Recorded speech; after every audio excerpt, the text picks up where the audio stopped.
अगर मैं आपसे कहूँ कि आप बिना अक्षर, बिना शब्द और बिना वॉइस के भी अपनी बात लिख सकते हैं, तो क्या आप यकीन करेंगे? आज मैं आपको एक ऐसा राज बताने वाला हूँ जिससे पढ़ाई बहुत ही आसान और मज़ेदार हो जाएगी। नमस्ते, वेलकम टू की टू बेसिक यूट्यूब चैनल। आज हम एक ऐसी जादुई चीज़ सीखने वाले हैं जिसके बिना अंग्रेजी भी नहीं, हिंदी भी नहीं और गणित भी नहीं लिख सकते हैं। आप बताइए, आप बताइए वह क्या है? ये है सिंबल्स, यानी चिन्ह या फिर निशान। तो सिंबल या फिर निशान क्या होते हैं? किसी चीज को दिखाने, बताने या पहचानने के लिए बनाया गया एक खास निशान होता है। तो किसी भी चीज को बताने या पहचानने के लिए एक बनाया गया खास निशान होता है। यानी जो भी शेप बनाकर हम कुछ बताते हैं वो है सिंबल, यानी कि निशान या फिर कह सकते हैं चिन्ह। निशान को लिखा जा सकता है और देखा जा भी सकता है। प्रत्येक निशान का अपना एक मीनिंग यानी कि मतलब या फिर अर्थ होता है। जैसे अ, क, घ, ए, बी, सी, 0, 1, 2, 3, 4, 5, धन, ऋण, गुणा, भाग का चिन्ह। यानी हम ये कह सकते हैं कि लिखने और पढ़ने के लिए जो भी बनाया गया निशान है वह एक सिंबल है। तो हम क्या कह सकते हैं कि लिखने या पढ़ने के लिए जो भी बनाया गया निशान है वह सिंबल होता है या उसे हम चिन्ह कहते हैं। दूसरा क्वेश्चन हमारे दिमाग में उठना चाहिए कि सिंबल क्यों बनाए गए, सिंबल को क्यों बनाया गया, या हम ये कह सकते हैं कि इसका इस्तेमाल हम क्यों करते हैं। तो सोचो, सोचो अगर रोज कोई आपको कहे ए, 2 फल लाओ, 3 सेव दो, 8 रोटियां दो, 10 रुपए दो, तो क्या हर बात बोलकर की जाएगी? मतलब हर बात को बोलकर ही की जाएगी? नहीं ना। इसलिए बोलकर तो हम किसी भी भाषा में बात कर सकते हैं, लेकिन लिखने के लिए हमें ऐसे शेप या आकार चाहिए थे या निशान चाहिए थे जिन्हें हम देखकर समझ सकें। उस निशान को बनाया गया और बनाने के बाद उसको हम देखकर समझ सके, इसलिए कहा गया कि इंसानों ने लिखने के लिए चिन्ह यानी कि निशान बनाया, ताकि जो सुनते हैं उसे हम लिख भी सकें। बोलना आवाज से होता है, मतलब कि मैं जो बोल रहा हूं आपके कानों तक मेरी आवाज जा रही है, लेकिन लिखना किससे होगा? बोलने के लिए तो हमारी आवाज है, आपके कानों तक पहुंच रही है, लेकिन हमें अगर लिखना है तो लिखने के लिए किसकी आवश्यकता पड़ेगी? चिन्ह यानी निशान की। यानी प्रत्येक लिखावट एक चिन्ह यानी कि निशान होती है। जो कुछ भी लिखा जा रहा है, जो आपने लिखा है या फिर आपके बुक में लिखा हुआ है, किताबों में लिखा गया है या कॉपियों में लिखा जा रहा है, ये सभी के सभी क्या है? एक निशान है यानी कि चिन्ह होते हैं, और इसे ही हम अंग्रेजी में सिंबल बोलते हैं। तो सिंबल को कैसे समझें? तो सिंबल को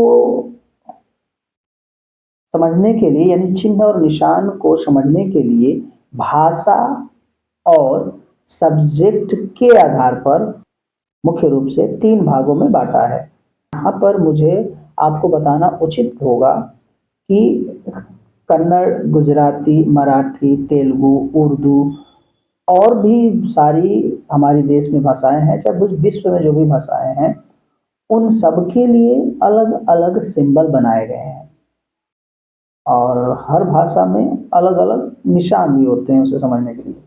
सिंबल को हमें मुख्य रूप से 3 ग्रुप में बाँटना है और बाँट करके हम उसको समझ रहे हैं। पहला ग्रुप हमने बना दिया हिंदी के निशान यानी चिन्ह को।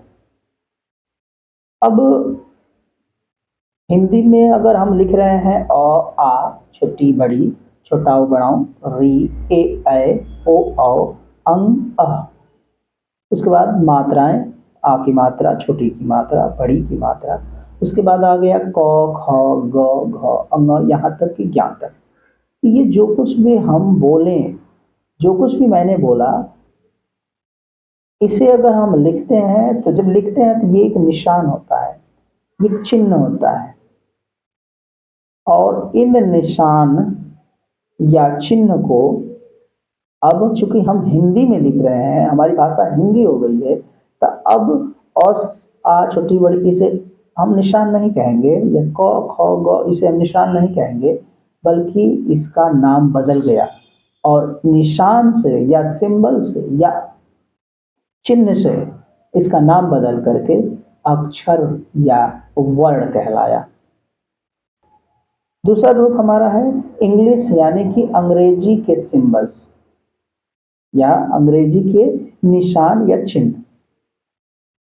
तो मान लीजिए जैसे हम अंग्रेजी में सबसे शुरुआती जो सीखा था या सीखते हैं, तो क्या सीखते हैं A B C D E F G H ऐसे जेड तक हम सीखते हैं, फिर इसका छोटा सीखते हैं।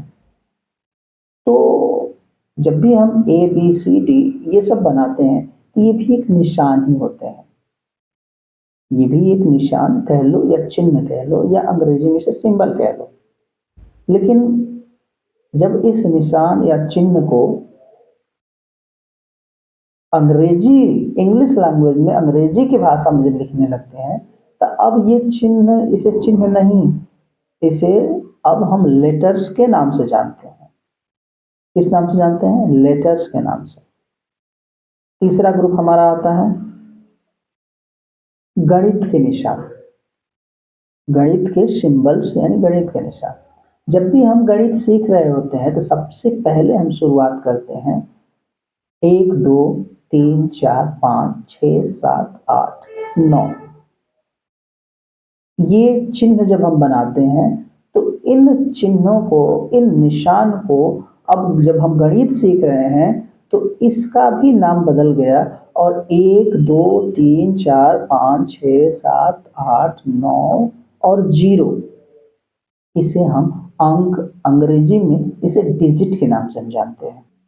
और ये तीनों मतलब कि हिंदी के चिन्ह यानी निशान जिसको हमने अक्षर या वर्ण कहा, अंग्रेजी के चिन्ह और निशान जिसको हमने लेटर्स कहा, और मैथ यानी कि गणित के चिन्ह और निशान जिसे हमने डिजिट यानी कि अंक कहा। ये तीनों के तीनों हमारे लिए 3 सुपर पावर होती हैं पढ़ाई के मामले में। पढ़ाई के लिए ये तीनों सुपर पावर होते हैं। अगर सिंबल यानी कि निशान नहीं होते, अगर ये चिन्ह यानी कि निशान नहीं होते तो कोई किताब नहीं, कोई कॉपी नहीं, यहाँ तक कि आपका नाम भी लिखना असंभव होता, मतलब संभव नहीं था। तब सवाल ये पैदा होता है कि सिंबल हमें क्यों सीखना चाहिए, हम क्यों सिंबल को सीखें? क्योंकि हिंदी पढ़ने और लिखने के लिए हमें हिंदी के सिंबल्स, चिन्ह या निशान सीखना ज़रूरी है। अगर अंग्रेजी पढ़ना और लिखना चाहते हैं तो अंग्रेजी के सिंबल्स यानी कि निशान को सीखना ज़रूरी है। अगर मैथ सीखना चाहते हैं, गणित सीखना चाहते हैं तो गणित के लिए भी हमें मैथ के लिए भी सिंबल्स यानी निशान सीखना अति आवश्यक है। मतलब हम ये कह सकते हैं कि सिंबल्स के बिना हम कोई भी भाषा लिख या पढ़ नहीं सकते हैं।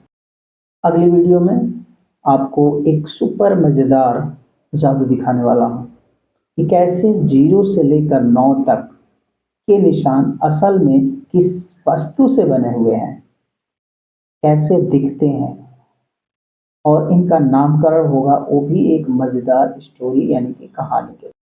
तो अगर आज की सीख अच्छी लगी हो तो वीडियो को लाइक करें और अगला पार्ट मिस नहीं करना चाहते हैं तो चैनल को सब्सक्राइब करें। और यहाँ तक देखने के लिए बहुत बहुत धन्यवाद।